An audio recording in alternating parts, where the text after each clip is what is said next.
বিভিন্ন করে আমি সচিব হই এবং রাষ্ট্রদূত ছিলাম কয়েকটি দেশে। আমাকে 2017 সালের ইলেকশনের আগে আমি এয়ারপোর্ট যাচ্ছিলাম আমার মেয়েকে আনার জন্য। আমাকে 8-10 জন লোক বহুদিন ধরে ফলো করছিল। আমার গাড়ি ভেঙে আমাকে নিয়ে জোর করে 2টা পিস্তল থেকে আমাকে নিয়ে গেছে এবং আমাকে আয়না করে নিয়ে এসে এখানে রেখেছে। আমি যেহেতু সেনাবাহিনীর অফিসার এবং এই ঢাকারই অফিসার, আমি ঢাকা সেনাবাসী ছিলাম, আমি জানতাম কোথায় আমাকে রাখা হচ্ছে এবং সেখানে প্রচণ্ড নির্যাতন করা হতো লোকদেরকে।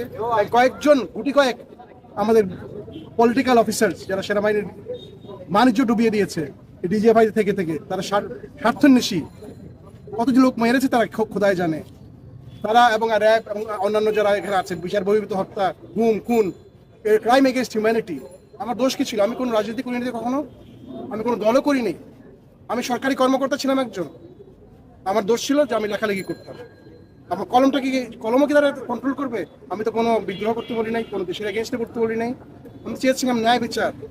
এই ন্যায় বিচারের জন্য কি আমাকে 16 মাস এই ডাঞ্জেন মানে কি বলে আয়না করে ফেলে রেখে মাটির তলের মধ্যে অন্ধকার রুমে আমি যে কত ক্ষতিগ্রস্ত হয়েছি ফিজিক্যালি, সেটা আপনাদের বলে বোঝাতে পারবো না। এবারে শেষ এটা বলে দেন। সবার মুক্তি চাই, যারা এগুলো করেছে তাদের বিচার চাই। এরা পুরো জাতির, সেনাবাহিনীর সবার জন্য একটা কলঙ্ক। এরা কি কোনোদিনই এদেরকে ছাড়া হবে না, এটাই আমার দাবি। এবং আজকে আমরা বসে আছি, তারা আমাদের মুক্তি দিবে, আমাদের সামনে আনবে, আমাদেরকে রাস্তায় যে চোখ বন্ধে ফেলে দিবে যেরকম আমাকে ফেলেছিল সেরকম হবে না।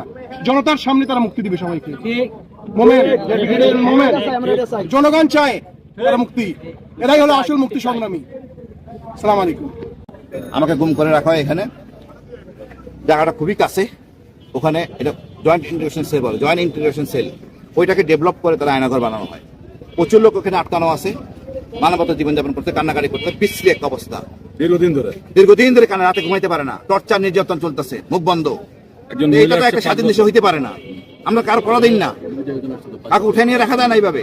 এই সেনাবাহিনী আমাদের গর্বের সেনাবাহিনী, স্বাধীনতার প্রতীক সেনাবাহিনী। এই সেনাবাহিনীর উপর বন্দুক রেখে কিছু অসৎ ডিজিএফআই কর্মকর্তা রাজনৈতিক সুবিধা নেওয়ার জন্য সেনাবাহিনীকে বদনামে ফেলাতে পারে না।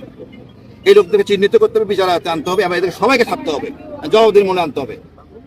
আমরা চাই ন্যায় বিচার, শান্তি শৃঙ্খলা। সেনাবাহিনী গর্বের সেনাবাহিনী থাকবে।